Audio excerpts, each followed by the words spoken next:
مصائب و آلام جو دنیا میں آتے ہیں، یہ پریشانیاں جو انسانوں کو پیش آتی ہیں، یہ بھی در حقیقت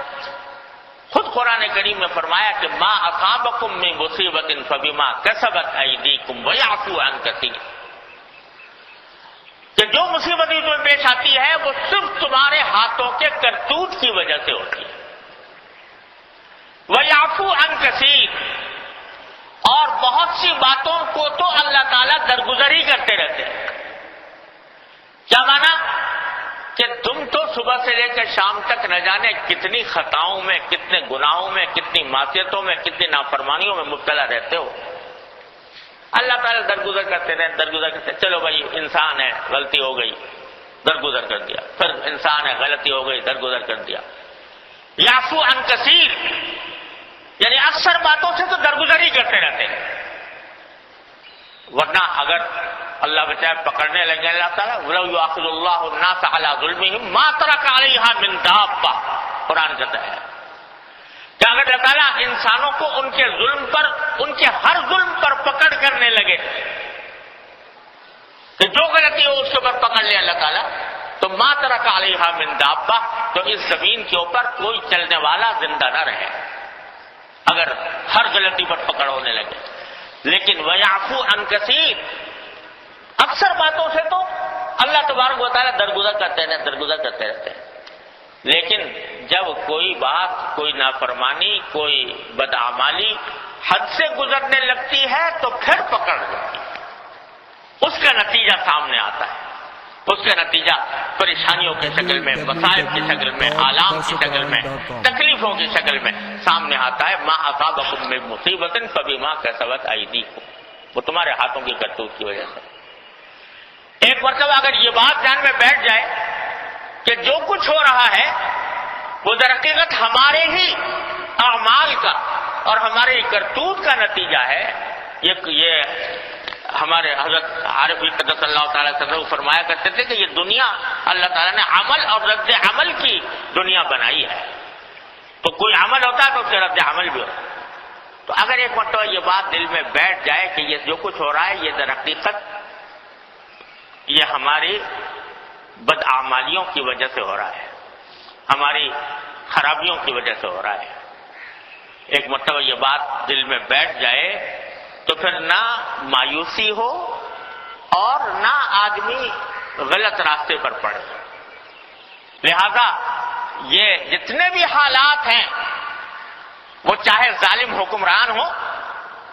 فاسد حکومت ہو، ظلم و ستم ہو، جبر و تشدد ہو، یا اور کوئی مصیبت ہو، اس ساری مصیبتوں کا جوڑ جا کر لگتا ہے ہمارے اعمال سے۔ اسی لیے نبی کریم سرور دو عالم صلی اللہ علیہ وسلم نے ارشاد فرمایا کہ اپنے حکام کو گالیاں مت دو، جو حاکم ہیں تمہارے ان کو گالیاں مت دو، ان کو برا بلا مت کہو، اس کے بجائے اللہ تبارک و تعالیٰ کی طرف رجوع کرو، کیونکہ سارے حکام کے دل اللہ تبارک و تعالیٰ کے قبضے قدرت میں ہے۔ اگر تم اللہ تعالیٰ کو راضی کر دو گے تو اللہ تعالیٰ حکام کے دلوں کو تمہارے لیے نرم کر دے گا، یہ حدیث ہے رسول کریم صلی اللہ علیہ وسلم۔ تو اس لیے کوئی بھی مصیبت ہو، کوئی بھی آفت ہو، کوئی بھی تکلیف ہو،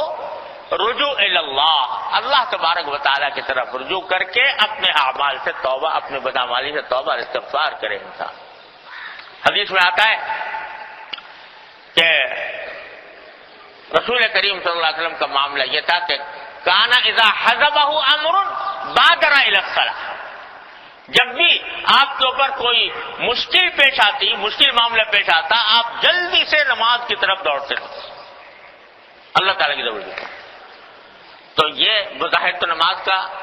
جوڑ نظر نہیں آ رہا، لیکن اللہ تبارک و تعالیٰ کی طرف رجوع کے نتیجے میں اللہ تبارک و تعالیٰ اس مصیبت کو، اس تکلیف کو دور فرما دیتے ہیں۔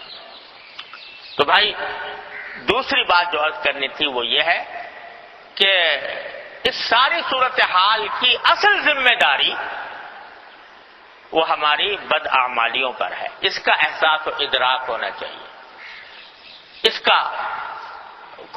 شعور پیدا ہونا چاہیے کہ یہ ہماری بدعمالیاں ہیں. کہنے کو کہہ دیتے ہیں ہم لوگ زبان سے بھی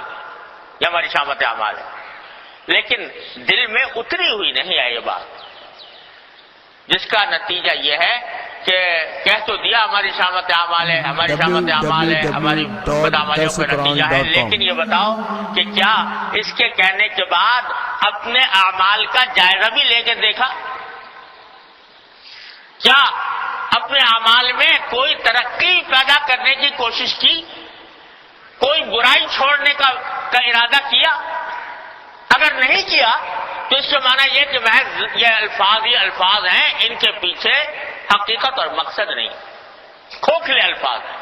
جو ہم زبان سے بول رہے ہیں. شامت اعمال ہے، بدعمالی ہے، ہماری بدعمالیوں کا صلہ ہے، لیکن بھئی ہے بدعمالیوں کا صلہ تو کچھ اس کا علاج ڈھونڈو، کچھ اپنا جائزہ لو اور دیکھو کہ صبح سے شام تک کی زندگی میں کہاں کہاں میں ٹھوکریں کھا رہا ہوں، کہاں غلطیاں کر رہا ہوں، کہاں اللہ اور اللہ کے رسول صلی اللہ علیہ وسلم کے احکام کی خلاف ورزی کر رہا ہوں، اس کو دور کرنے کی کچھ فکر تو کرو. اگر نہیں کر رہے تو اس کے معنی یہ کہ محض زبانی جمع خرچ ہے، اس کے پیچھے حقیقت کوئی نہیں.